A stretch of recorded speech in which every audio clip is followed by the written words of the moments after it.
स्थापितं येन भूतले स्वयंरूपा कदा मह्यं ददाति सपदान्तिकम्। वन्देऽहं श्रीगुरु श्रीयुतपदकमलं श्रीगुरून् वैष्णवं च श्रीरूपं सहजातं सहगणरघुनाथं वितं तं सजीवम् साद्वैतं सावधूतं परिजनसहितं कृष्णचैतन्यदेवं श्रीराधा कृष्णपादान् सहगण ललिता श्रीविशाखान्वितांश्च हे कृष्ण करुणा सिंधु दीनबंधु जगतपते गोपेश गोपिका कांत श्री राधा कांत नमस्तुते। तप्तकांचन गौरांगी श्री राधे वृंदावनेश्वरी विश्वानुसुधा देवी प्रणमामि हरिप्रिय। वाञ्छाकल्पतरुभ्यश्च कृपा सिन्धुभ्येव च पतितानां पावनेभ्यो वैष्णवेभ्यो नमो नमः। जय श्री कृष्ण चैतन्य प्रभु नित्यानंदा श्री अद्वैत गदाधर शिवासादि गौर भक्त वृंद। हरे कृष्णा कृष्णा कृष्णा हरे हरे हरे राम राम राम हरे हरे। नमो विष्णुपदाय कृष्णपृष्ठाय भूतले श्रीमते भक्ति वेदांत स्वामिनीति नामिने।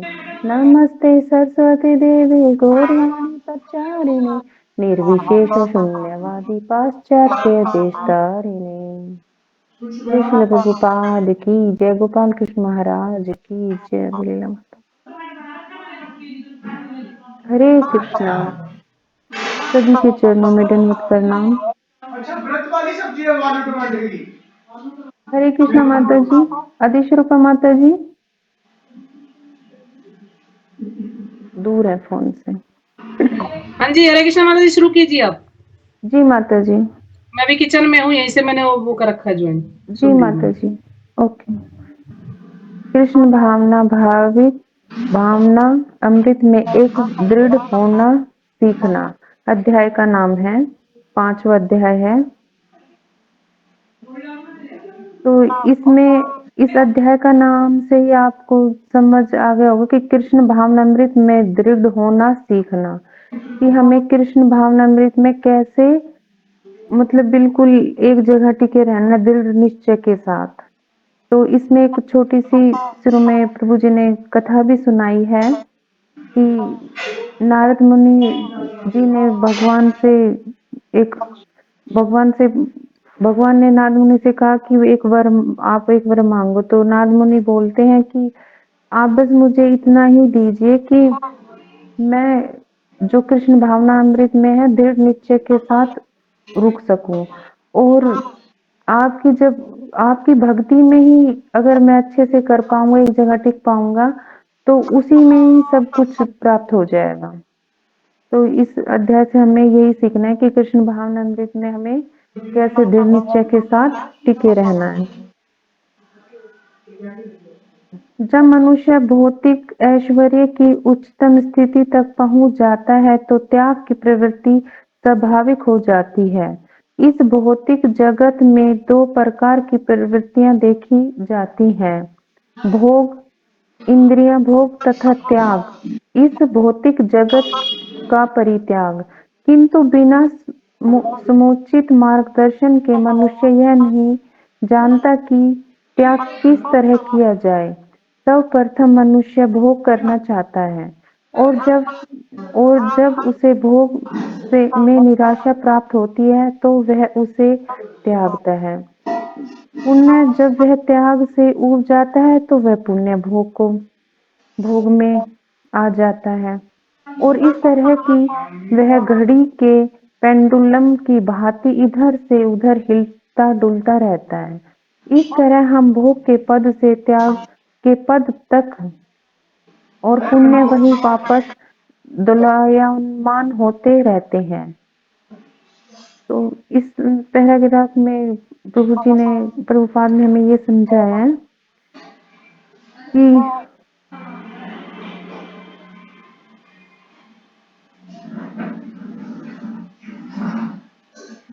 भोग और त्याग, इसमें भगवान भौतिक ऐश्वर्य के उच्च स्थिति तक पहुंचकर तो त्याग की प्रवृत्ति स्वाभाविक हो जाती है।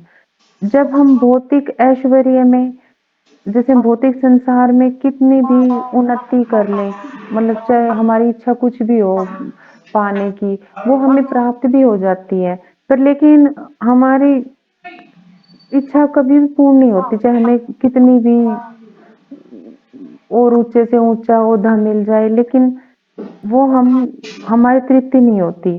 फिर हम सोचते हैं कि चलो भौतिक जगत में तो नहीं है, चलो आध्यात्मिक जगत में, अब इसको भौतिक जगत को त्याग के हम आध्यात्मिक जगत की तरफ चलते हैं।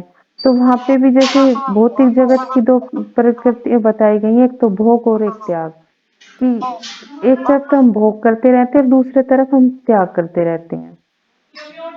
तो बिना किसी ये दोनों ही इंद्रियां हमारे, हम इन दोनों को नहीं त्याग सकते, इतने कि कोई हमें कोई मार्गदर्शन देने वाला नहीं होता। इसमें प्रभु जी ने एक छोटी सी कहानी भी बताई थी कि भोग और त्याग देने से कभी भी सुख, मतलब भोग और त्याग करने से हमें कभी भी सुख प्राप्त नहीं हो सकता। सुख तो हमें भगवान की भक्ति से ही प्राप्त होगा। और इस मार्ग पे चलने के लिए तो हमें कोई किसी वैष्णव जन की सहायता लेनी पड़ेगी। इसमें परम गोविंद महाराज एक कुत्ते का भी उदाहरण देते हैं कि जैसे हमेशा भाग दौड़ की जिंदगी में जैसे मनुष्य डोलते रहते हैं, और ऐसे एक कुत्ते का उदाहरण दिया है कि जैसे कुत्ता कभी चलता नहीं है, भागता रहता है हमेशा, लेकिन उसके पास तन पे कपड़े भी नहीं होते। तो ऐसा ही हमारा ये भौतिक जीवन है, हम कितनी भी भागा दौड़ी अपनी लाइफ में कर ले, लेकिन हमें संतुष्टि फिर भी प्राप्त नहीं होती।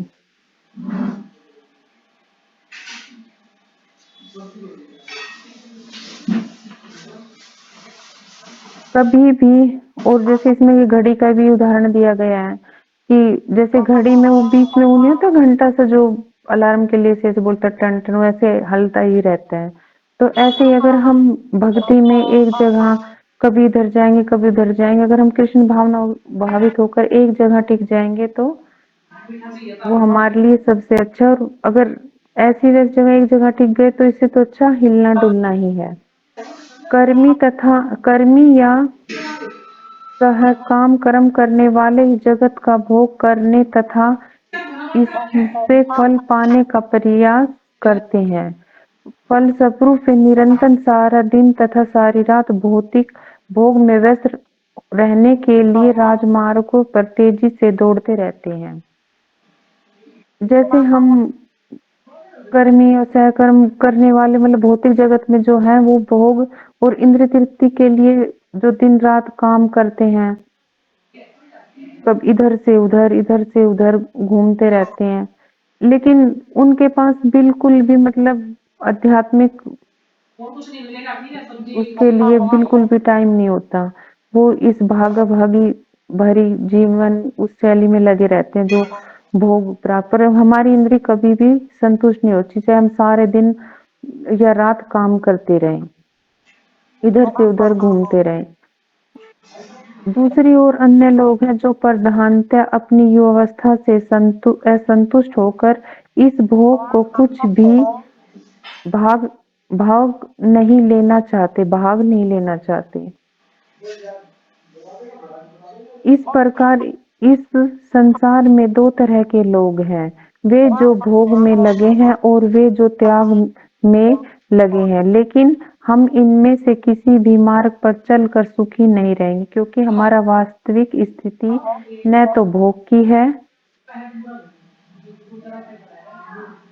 और न त्याग की, चूंकि हर वस्तु कृष्ण की है। इस पैराग्राफ में यही बताया गया कि हमारी स्थिति ना तो त्याग की है ना भोग की है। जैसे इसमें ये बताया गया कि पहले जैसे मैंने बताया था कि इधर से उधर घूमते रहते हैं, और इसमें ये प्रधानता अपनी युवावस्था में असंतुष्ट होकर भी इस भोग का कुछ भी भाग नहीं लेना चाहते। इसमें प्रभुपाद हिप्पियों के बारे में बता रहे हैं कि वो युवा होकर भी मतलब इस भोग से संतुष्ट नहीं है। जब प्रभुपाद वहाँ पे गए थे अमेरिका में, तो वहाँ पे सारे हिप्पी लोग थे, वो ऐसे ही मतलब इतना भोग करते थे, और वो ये नहीं थे कि ऐसे ही वे अच्छे धनाढ़ परिवार से थे, और वो फिर भी ऐसे ही सड़कों पे रहना करना, तो उससे वो मतलब छिक गए थे उससे भी। लेकिन एक प्रभुपाद ने वो भी मतलब इस चीज का त्याग करना चाह रहे थे और अपना, पर लेकिन जब हम इस चीज का त्याग करेंगे तभी हम भौतिक संसार की तरफ मतलब भौतिक जगत की तरफ बढ़ेंगे, और तभी और वास्तविक स्थिति ना तो हमारी भोग करने की है ना त्याग करने की, क्योंकि हर वस्तु कृष्ण की है, अन्य किसी की नहीं। क्योंकि नहीं, जो भी कोई भी चीजें हैं, चाहे भौतिक जगत की है चाहे आध्यात्मिक की, ये सब भगवान की है। हम ना तो इसका त्याग कर सकते हैं और ना ही हम इसका भोग कर सकते हैं। हम तो हमारा स्वरूप तो सिर्फ भगवान की सेवा करना ही है, अन्य किसी चीज की नहीं। अतएव जो कुछ भी हमारे पास है वह वास्तव में कृष्ण की संपत्ति है।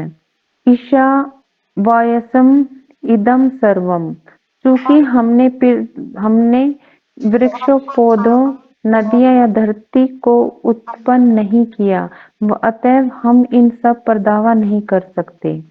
इसमें बता दिया ना कि हमारे मतलब किसी चीज पे भी जोर नहीं है, क्योंकि ये सब भगवान की संपत्ति है। जो हमने वृक्ष, पौधे, नदियां सब कुछ देखा, ये हमने कोई ना उत्पन्न किए, तो सब भगवान की है। तो ये भगवान ही इस चीज का भोग कर सकता है, हम तो सिर्फ भगवान की सेवा कर सकते हैं।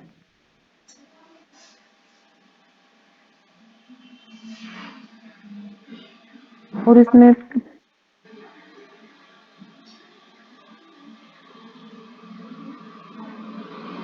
क्योंकि हमारे पास वास्तव में कुछ भी नहीं है, अतः हम कुछ भी त्याग नहीं कर सकते। जैसी की कहावत है कि हम खाली हाथ आए थे और खाली हाथ जाएंगे। इसके बीच की अवधि में हम झूठे का दावा करते हैं, यह मेरा देश है, यह मेरा घर, यह मेरी पत्नी, यह मेरे बच्चे, यह मेरी संपत्ति और यह मेरा बैंक का खाता। यदि ऐसे सारे दावे झूठे हैं, क्योंकि जब हम इस संसार में आते हैं तो खाली हाथ आते हैं, और जब यहाँ से जाएंगे तो खाली हाथ जाएंगे, तो फिर भोग तथा त्याग का क्या अर्थ हुआ? वास्तविक तथ्यों के आधार पर इनका कोई भी असली अर्थ नहीं होता। भोग तो चोर कर्म है, और जहाँ हमारा कभी था ही नहीं। इसका त्याग एक प्रकार का पागलपन है। तो जैसे हम ये कहावत भी सुनते हैं ना कि हम तो खाली हाथ आए थे, खाली हाथ जाएंगे। नहीं, क्योंकि खाली हाथ तो हम नहीं आए थे और नहीं हम खाली हाथ जाएंगे, क्योंकि हमारे साथ तो हमारे कर्मों के पैकेज मतलब जो हमारे कर्म हैं वो साथ आए थे और वो ही हमारे साथ जाएंगे। और जो हमारी इच्छाएं थी, जो हमारे कर्म थे, वो सब हम अपने साथ लेके आए थे और हम अपने साथ ही लेके जाएंगे। और हम अच्छे कर्म करेंगे तो अच्छे कर्म लेके जाएंगे, अगर हम बुरे कर्म करेंगे तो हम बुरे कर्म लेके जाएंगे। अगर हम अपनी इच्छाओं को भगवान की इच्छाओं में मिलाएंगे तो हम भगवान के धाम जाएंगे। और ये खाली तो ये तो मतलब जैसे हम झूठा दावा भी करते रहते हैं कि बस एक बार तो कह देते हैं कि खाली आता है थे खाली, पर लेकिन बाद में जैसे हम इस भौतिक जगत में आते हैं तो ये कहते हैं कि ये मेरा घर है। घर के बाहर भी नेम प्लेट पे ऐसे ही लिखा रहता है कि ये फलाने का घर है, ये ढिकड़े का घर है। और क्या नाम फिर ऐसी मतलब संपत्ति पे भी भाई मेरा प्लॉट है, ये मेरा खेत है, मतलब ऐसे ही दावे हम करते रहते हैं। और जैसे कि ये सब भगवान की ही सारी ही वस्तुएं हैं, तो जो हम तो अगर हम भगवान की चीजों को ही भगवान को अर्पित नहीं करेंगे, अगर हम उसका भोग नहीं लगाएंगे, हम ऐसे ही यूज करेंगे तो हम चोर कहलाएंगे। तो जो हमारा कभी था ही नहीं तो हम उसका त्याग कैसे करेंगे? जो इसमें से हमारी कुछ भी चीजें नहीं है, हम बोल रहे कि खाली आता है तो खाली आ जाएंगे, तो फिर हम ये दावा करते हैं, ये सब झूठ है। तो हमें ये मतलब त्याग का और ये किसी चीज का भोग का प्रश्न ही नहीं उठता, ये तो एक तरह का पागलपन होगा। इस बारे में कृष्ण हमें यह निर्देश देते हैं कि सर्वधर्मान परित्यज्य माम के शरणम व्रजम, भगवत गीता 18.66। यदि भोग तथा त्याग के आधार पर हमने अनेक धर्मों की रचना की है, लेकिन इधर हम यह स्पष्ट परामर्श दिया जाता है कि इन सब को छोड़कर कृष्ण की शरण में जाओ। भोग करना तथा त्याग करना हमारे बूते का नहीं है।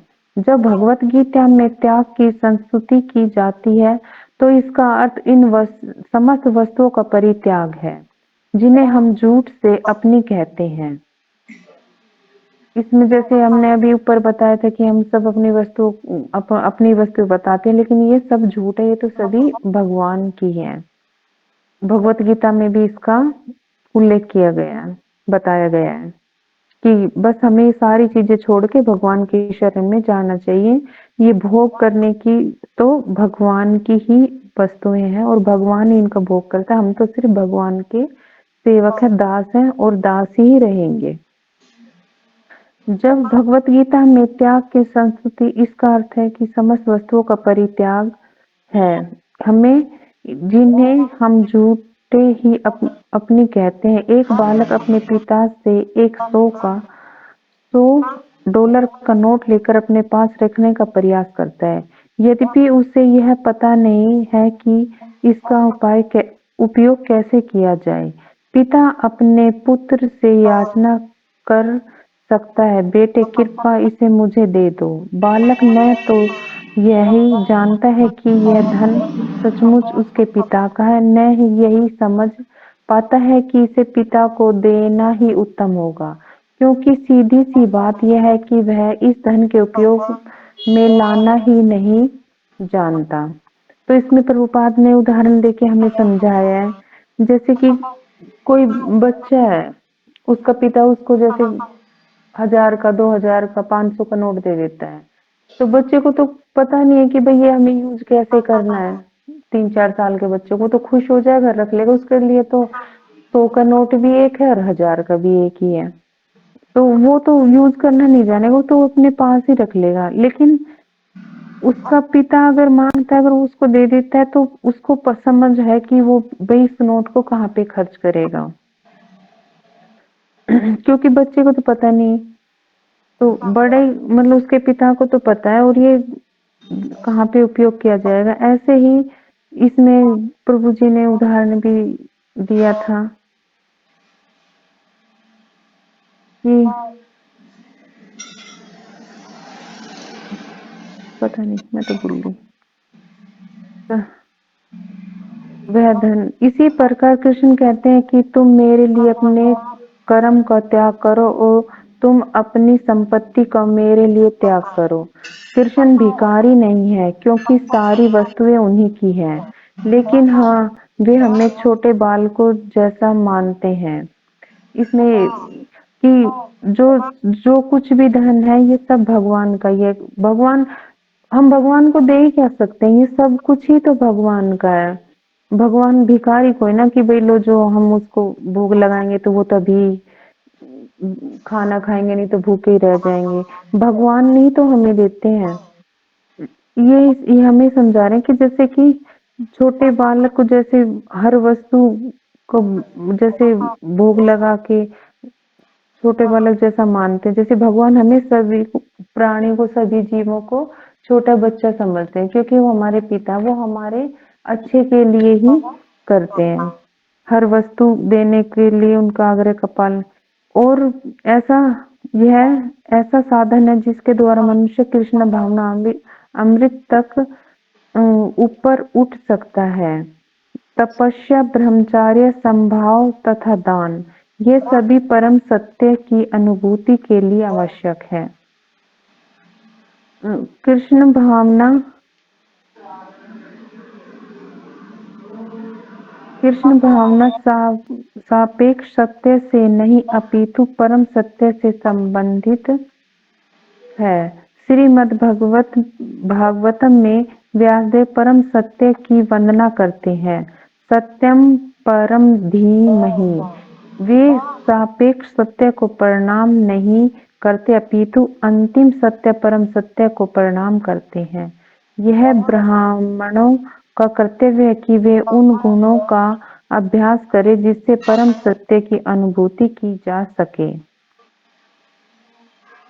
तो भगवान हमें सभी जीव संपत्ति से नहीं पता कि वो कहाँ पे, जैसे कि इसमें भक्त तो जानता है कि दूसरे नहीं जानते। जैसे अगर हम इसमें ये लिखा है कि मनुष्य कृष्ण भावना भाव ब्रह्मचार्य तपस्या, और अगर हम भक्तों के संग में रहेंगे जैसे तो हम भक्ति अच्छे से कर पाएंगे। और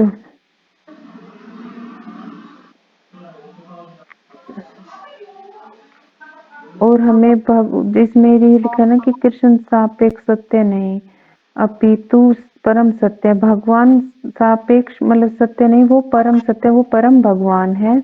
और व्यासदेव परम सत्य की वंदना करते हुए सब ब्राह्मणों को यही मतलब कहने से ब्राह्मण नहीं हो जाता कि भाई मैं ब्राह्मण हूँ। ब्राह्मण जैसे उसको कार्य भी करने होंगे। ब्राह्मण का कार्य होता है कि सापेक्ष भगवान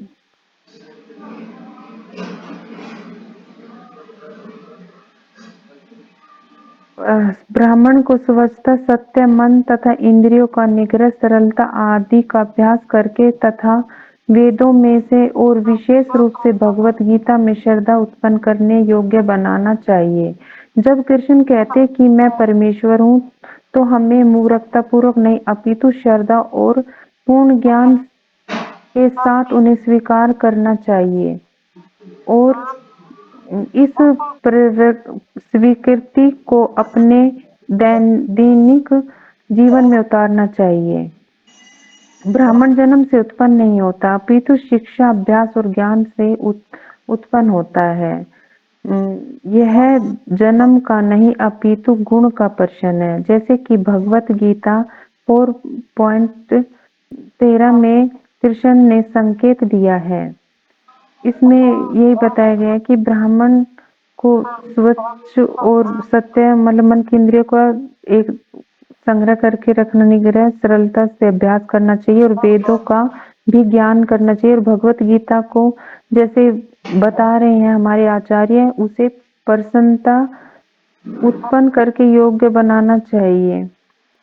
और जब कृष्ण कह रहे हैं कि मैं परमेश्वर हूँ तो हमें मूर्खता पूर्वक नहीं अपितु श्रद्धा के साथ, श्रद्धा और विश्वास के साथ ये मान लेना चाहिए कि भगवान कृष्ण ही पूर्ण परमेश्वर हैं। ये हमें अपने दैनिक जीवन में भी उतारना चाहिए। और ब्राह्मण जन्म से उत्पन्न नहीं होता, उसे अपनी शिक्षाओं ज्ञान से करना होता है कि मैं ये ब्राह्मणों से ब्राह्मणों के कार्य करने पड़ते। ब्राह्मण का कार्य होता है जैसे ज्ञान, शास्त्रों का ज्ञान होना और भगवान की सेवा में लगे रहना।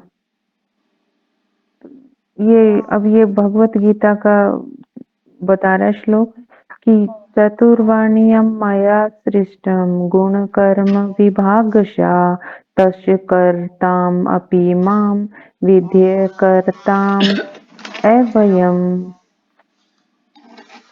प्राकृतिक, भौतिक प्रकृति के 3 गुणों तथा उनके नित्य कर्म के अनुसार मानव समाज के 4 विभाग मेरे द्वारा रचे गए हैं। अपितु मैं इस व्यवस्था का सृष्टा हूँ, लेकिन तुम जान लो कि मैं फिर भी अविनाशी होने के कारण अकर्ता हूँ।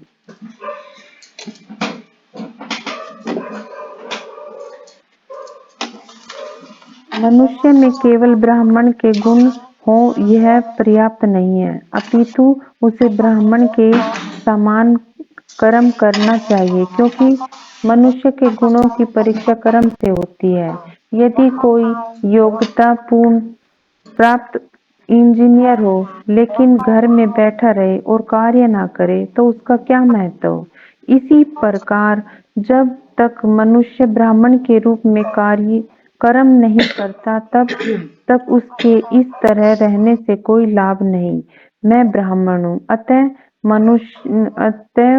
मनुष्य को चाहिए कि वह परम ब्रह्म भगवान कृष्ण की सेवा में पूरी तरह से लगकर ब्राह्मण के समान कार्य करे।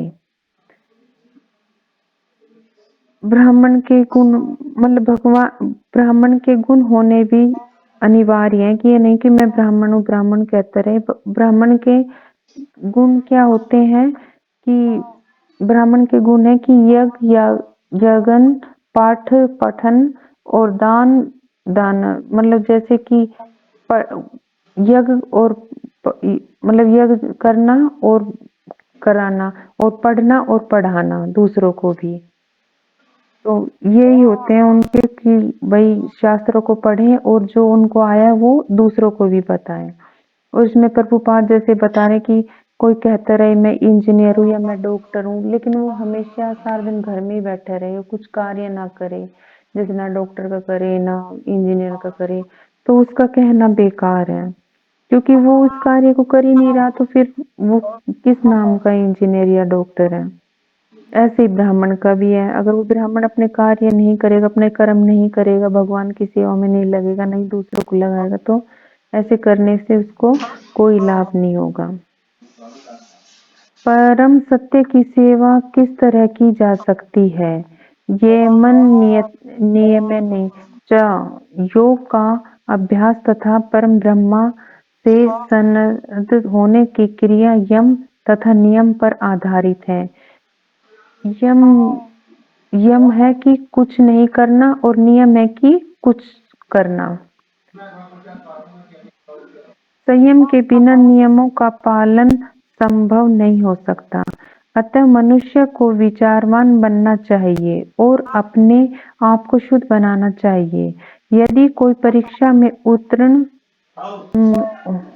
होना चाहता है तो उसे स्कूल जाना पड़ता है, स्कूल के नियमों का पालन करना होता है और पढ़ाई में कुछ कष्ट उठाना होता है, तभी वह क्रमशः सफल हो पाता है। यदि वह दिन भर सड़कों पर खेलता रहे और फिर इस तरह वह सफलता की आशा कर सकता है। अतः सुखदेव गोस्वामी जिस विधि का वर्णन कर रहे हैं उसकी पहली आवश्यकता है तपस्या। भले ही तपस्या तथा ब्रह्मचर्य शायद कष्टप्रद लगे, क्योंकि हम प्रतिबंधित नहीं होना चाहते, लेकिन जो ही हम नियम में बन जाते हैं त्यों ही पहले जो कष्ट लग रहा था वह वास्तव में कष्ट नहीं रहता। इसमें शिला प्रभुपाद बता रहे हैं कि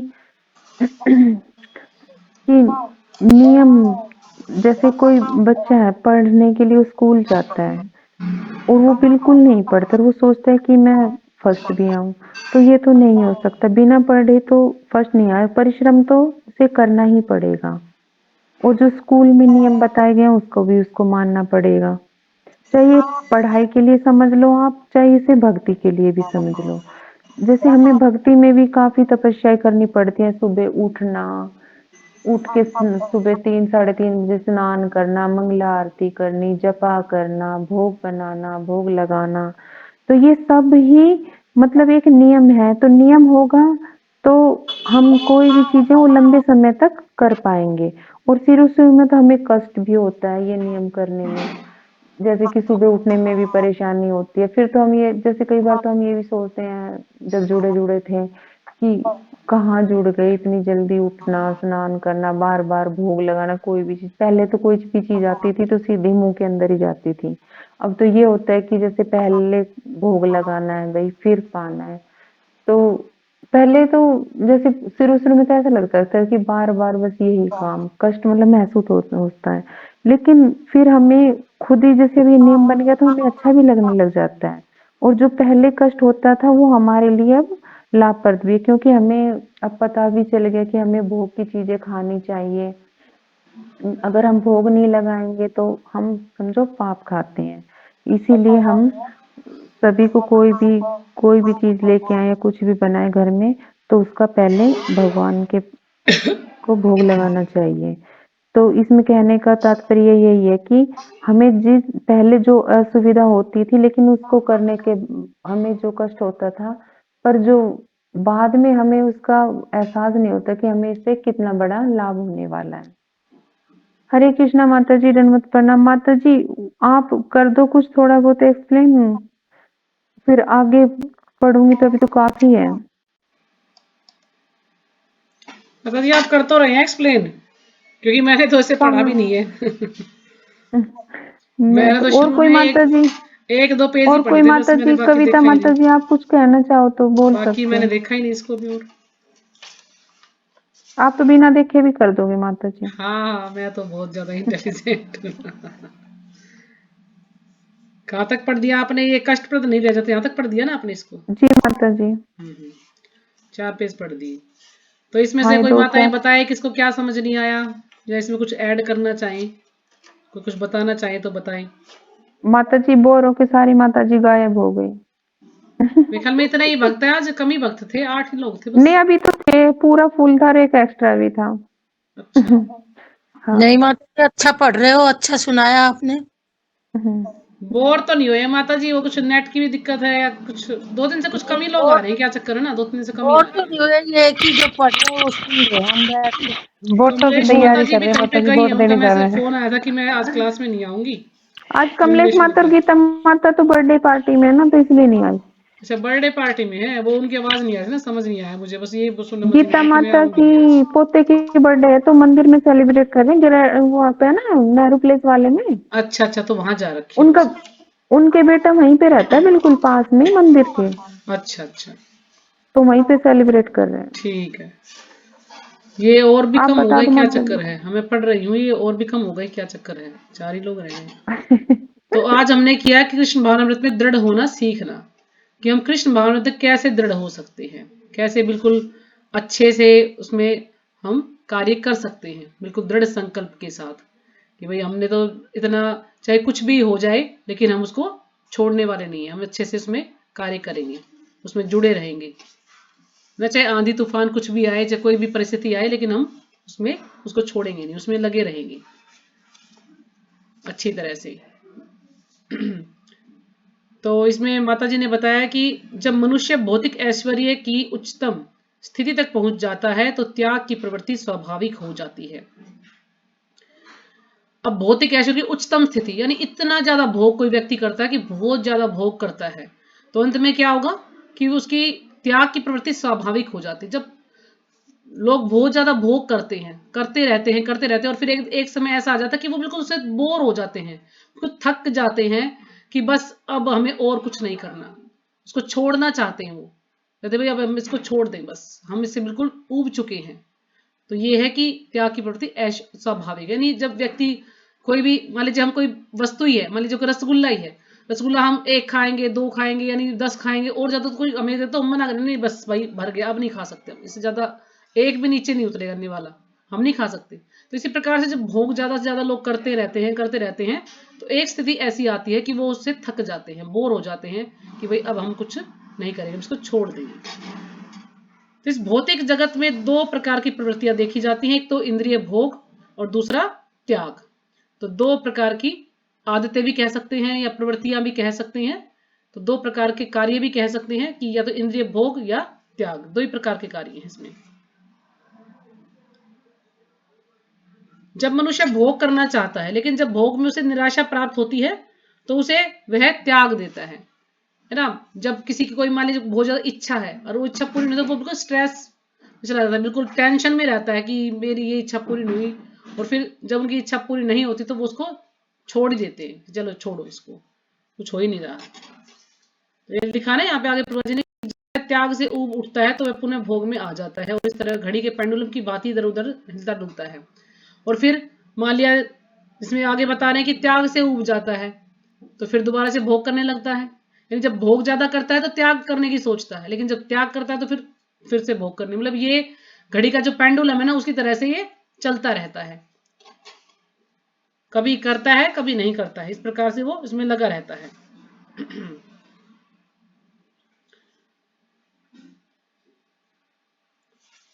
तो इसमें दो प्रकार के तरह के लोग बताए हैं संसार में, वे जो भोग में लगे हैं और वे जो त्याग में लगे हैं। तो दो प्रकार के लोग हैं, कुछ लोग तो भोग में हैं और कुछ लोग विरक्त हैं, यानी त्याग करना चाहते हैं। तो दो परिस्थितियां, दो तरह के लोग इसमें बताए गए हैं। लेकिन हम इनमें से किसी भी मार्ग पर चलकर सुखी नहीं होंगे, क्योंकि हमारी वास्तविक स्थिति न तो भोग की है और न ही त्याग की। लेकिन जो जीवात्मा है वो इनमें से किसी भी रास्ते पर चलकर वो सुखी नहीं हो सकता, न तो भोग करने की कर सकता है, ना ही वो त्याग कर सकता है। क्योंकि हर वस्तु कृष्ण की है, अन्य किसी की नहीं। अतएव जो कुछ भी हमारे पास है वह वास्तव में कृष्ण की संपत्ति है। तो हमें ये सोचना चाहिए कि जो भी कुछ हमारे पास है वो सब कृष्ण की संपत्ति है, चाहे जड़ वस्तुएं हैं या सजीव वस्तुएं, जो भी वस्तुएं हैं सब कृष्ण से ही आई हैं, कृष्ण से ही उद्भूत है, कृष्ण ही सभी के स्रोत हैं। तो इसलिए हमें जो भी कुछ भगवान ने दिया है हमें उसी में संतोष करना चाहिए। ये नहीं सोचना चाहिए कि मेरे पास तो ये है और दूसरे के पास तो इतना ज्यादा धन है, मेरे पास क्यों नहीं है। यानी जो और अन्य वस्तुएं हैं हमें उन पर नजर नहीं डालनी चाहिए, जितना हमें दिया उसी में संतोष करना चाहिए। क्यों? क्योंकि भगवान ने हम सबको अपने कर्मों के अनुसार, जैसे हमारे कर्म थे उसके अनुसार ही हमें धन दिया है या परिवार दिया है या हमारे शरीर दिया है। हमारे कर्मों के अनुसार ही हमें सब कुछ मिलता है, इससे ज्यादा हमें कुछ भी नहीं मिल सकता, चाहे हम कितना ही कठिन परिश्रम क्यों ना कर लें। जितना हमारे भाग्य में है उतना ही हमें मिलेगा, तो हमें उसी में संतोष करना चाहिए और जो अन्य वस्तुएं हैं उन पर नजर नहीं डालनी चाहिए। ये ईशावास्य इदम सर्वम, ये ईशो उपनिषद का श्लोक है, तो उसमें यही बताया गया है। चूंकि हमने वृक्षों, पौधों, नदियों या धरती को उत्पन्न नहीं किया, अतएव हम उन पर दावा नहीं कर सकते, है ना। जो भी चीजें हैं भगवान ने उत्पन्न की है।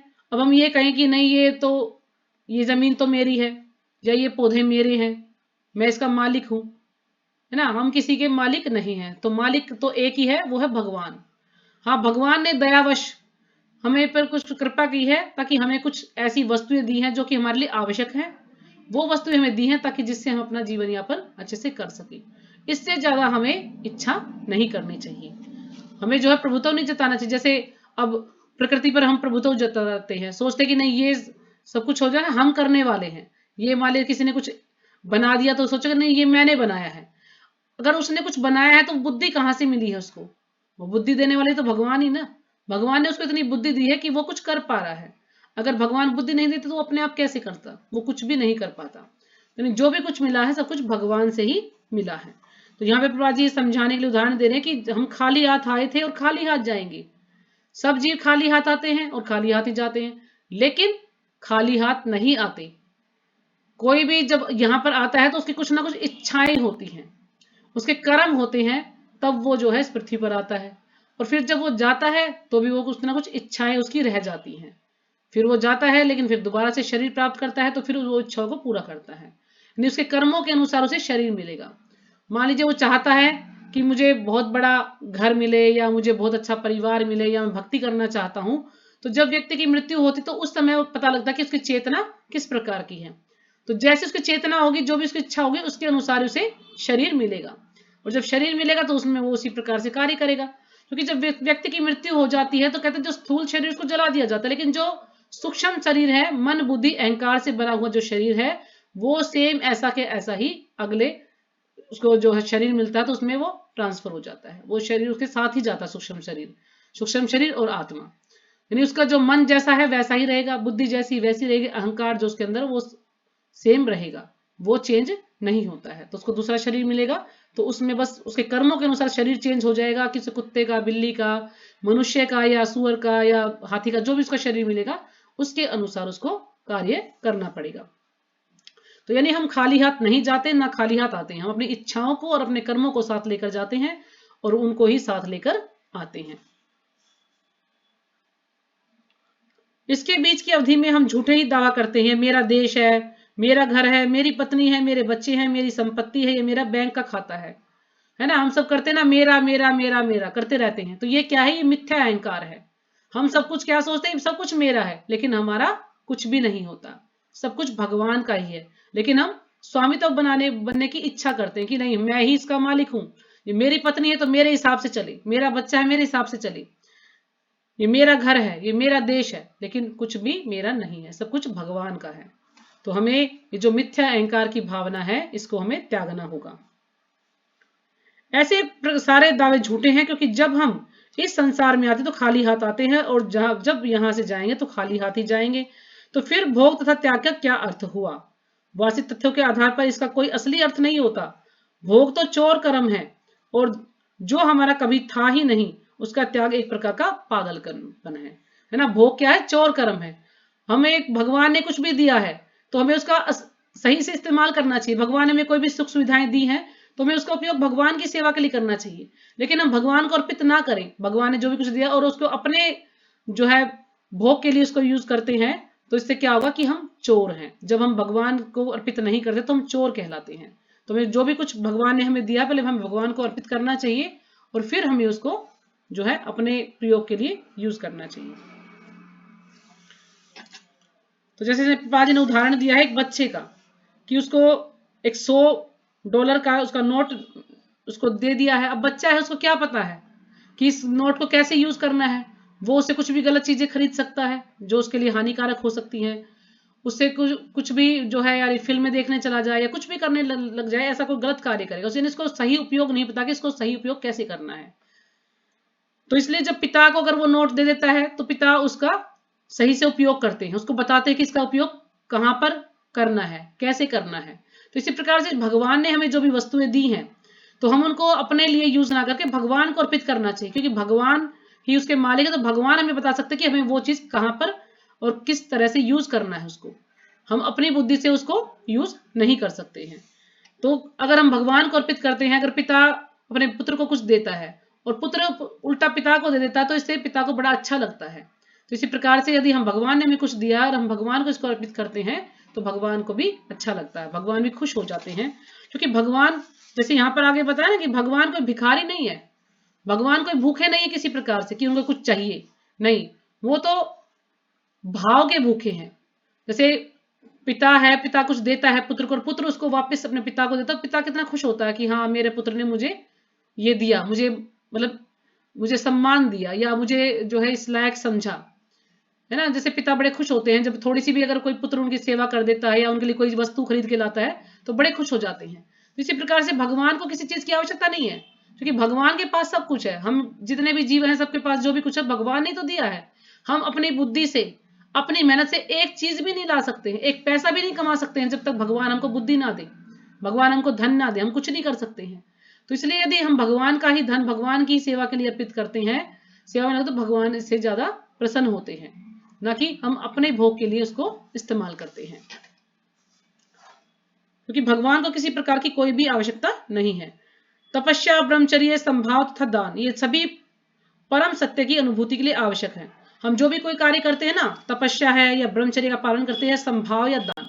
जैसे हमने 2.27 में एक श्लोक है, यत करोसी यदनासी यज्जुहोसी ददासी यत यत पैसेसी कौन्तेय तत्करुषम मदर्पणम। हम कुछ भी खाते हैं, कुछ भी दान करते हैं, है ना, कुछ भी अर्पित करते हैं, कुछ भी तपस्या करते हैं, तो हमें सब कुछ भगवान को अर्पित करते हुए करना चाहिए। तो भगवान ये अर्जुन को बोल रहे हैं कि अर्जुन तुम कुछ भी खाते हो, कुछ भी तपस्या करते हो, दान करते हो, तो सब कुछ मुझे अर्पित करते हुए करो, तो ये हमारे लिए अच्छा होगा, इससे भगवान जो है हमसे प्रसन्न होंगे। तो यहाँ पर यही कह रहे हैं कि हम कुछ भी करें तो भगवान को अर्पित करें, उसका जो भी फल होता है भगवान को अर्पित करें। ये ना कि हम सोचे कि नहीं मैंने ये कार्य किया तो इसका फल मुझे मिलना चाहिए, नहीं, हमें बिना हेतु के वो कार्य करना चाहिए और उसका जो भी फल है भगवान को अर्पित करना चाहिए। तो जैसे यहाँ पर श्रीमद् भागवतम में व्यासदेव परम सत्य की वंदना करते हैं, सत्यम परम धीमहि। वे सापेक्ष सत्य को प्रणाम नहीं करते अपितु अंतिम सत्य परम सत्य को प्रणाम करते हैं। अब सापेक्ष का अर्थ क्या होता है? सापेक्ष का अर्थ है निर्भर, आश्रित, किसी चीज पर हम आश्रित रहें। तो जो ये सापेक्ष सत्य को प्रणाम नहीं करते व्यासदेव, क्यों नहीं करते? सापेक्ष सत्य का मतलब है कि यानी हम किसी चीज पर आश्रित हैं, यानी हमें जो रिलेटिव हमें जो संबंध है, अब मान लीजिए जो पुत्र है उसने उस घर में जन्म लिया है, उस पिता से जन्म लिया है, उस घर में जन्म लिया है, तो यानी वो उस पर आश्रित है, तो वो उसको पिता समझेगा कि हाँ ये मेरा पिता है और ये मेरा पुत्र है। तो वो एक दूसरे पर, ये जो संबंध है एक दूसरे पर आश्रित है, वो पिता है और पुत्र है। लेकिन फिर यहाँ पर आगे बता रहे हैं कि वो परम सत्य को प्रणाम करते हैं। क्यों? क्योंकि उनको पता है कि यही जो भगवान है वही सत्य है। यानी भगवान को किसी रिश्ते के या किसी पर आश्रित रहने की आवश्यकता नहीं। जैसे हमारे जो रिश्ते होते हैं वो कुछ ना किसी पर आश्रित होते हैं, यानी उनमें कुछ ना कुछ इच्छाएं होती हैं हमारी, कि जैसे पुत्र की भी कुछ इच्छा होती है पिता से और पिता की भी कुछ इच्छा होती है पुत्र से। तो वो इस प्रकार से वो जो संबंध है वो किसी ना किसी चीज पर निर्भर होता है, कोई ना कोई इच्छा पर निर्भर होता है। लेकिन जो भगवान है वो किसी चीज पर निर्भर नहीं है। भगवान जो है परम सत्य है।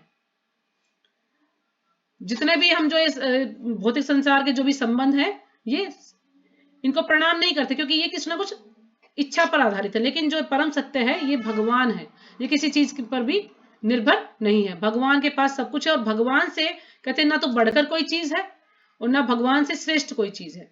भगवान ही परम सत्य है, तो इसलिए परम सत्य को ही प्रणाम करते हैं वो। यह ब्राह्मणों का कर्तव्य है कि वे उन गुणों का अभ्यास करें जिन्हें परम सत्य की अनुभूति की जा सकती है। अब कोई ब्राह्मण बनना चाहेगा कि मैं ब्राह्मण हूं, लेकिन उसको अपने अंदर जो ब्राह्मणों के जो गुण है उसको भी अपने अंदर विकसित करना होगा, तभी वो ब्राह्मण कहलाने के लायक है।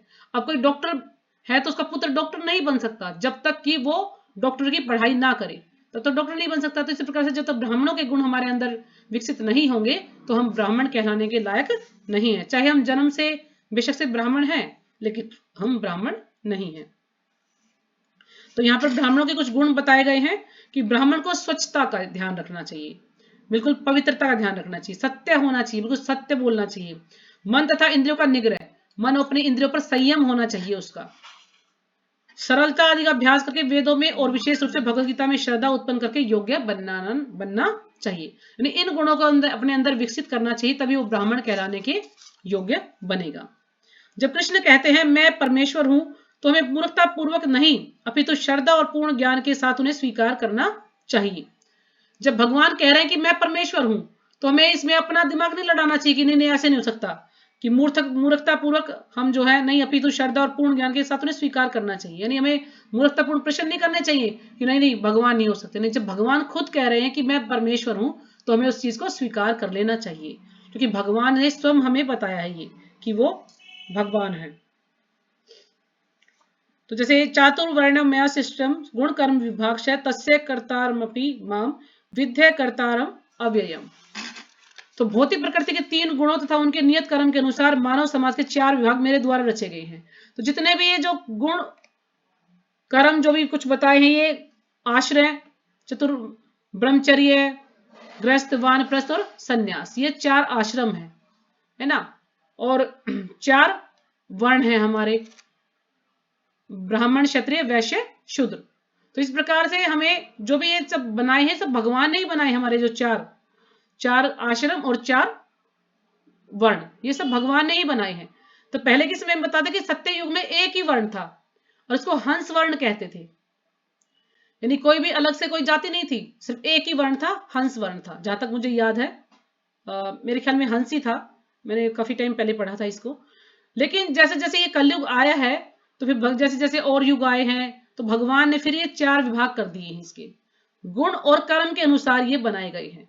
जैसे आपने कुंडली भी देखी होगी, कुंडली में लिखा रहता ना कि ये बच्चा किस वर्ण से आया है, क्या गुण है इसके अंदर, ये सब उसमें कुंडली में लिखा रहता है, अगर आपको पता हो तो। अब मान लीजिए हमारे घर में 4 मेंबर हैं, तो चारों की कुंडली में अलग अलग पता लगेगा। जैसे अब मैं अपने बेटे की कुंडली देखती हूँ तो वो एक ब्राह्मण वर्ण से आया है, और दूसरा वैश्य वर्ण से आया है, तीसरा क्षत्रिय वर्ण से आया है। सब अलग अलग उससे आए हुए हैं, लेकिन सब एक ही परिवार में हैं, तो सब ब्राह्मण ही कहलाते हैं। लेकिन वो अपने गुण और कर्म के अनुसार ही ब्राह्मण बनेंगे। यदि हम ब्राह्मण परिवार में हैं तो वो गुण भी हमें अपने अंदर विकसित करने होंगे, तभी हम जो है ब्राह्मण बनेंगे। तो भगवान ने ये जो है गुण और कर्म के अनुसार जो है विभाग किए हैं कि वो किस तरह से कैसा उन्होंने कर्म किया है, कैसे उसके गुण है, तो उसके अनुसार उसको उस योनि में डाल दिया गया है। तो मनुष्य में केवल ब्राह्मण के गुण तो है, गुण हो यह पर्याप्त नहीं है, अपितु ब्राह्मण के समान कर्म भी करना चाहिए, क्योंकि मनुष्यों के गुणों की परीक्षा कर्म से होती है।